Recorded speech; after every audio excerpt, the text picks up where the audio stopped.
palsu di zaman kini, mudah berjanji tapi mengingkari.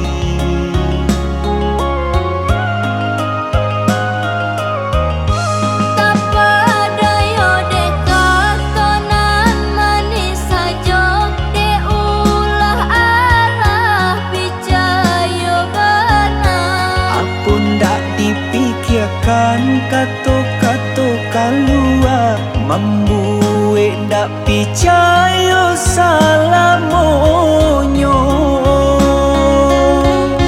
Deulah tak lalu percaya benar, akhirnya sesati kemudian.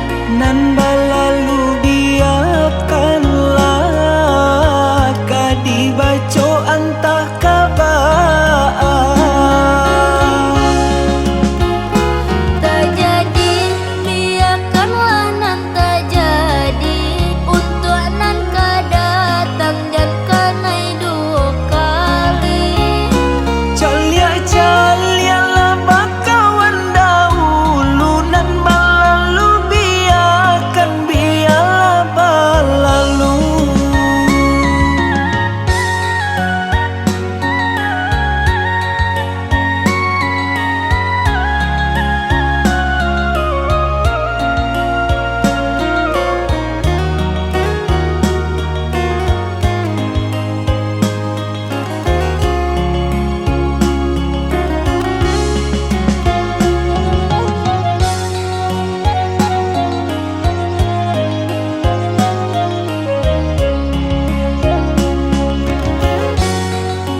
palsu di zaman kini, mudah berjanji tapi mengingkari.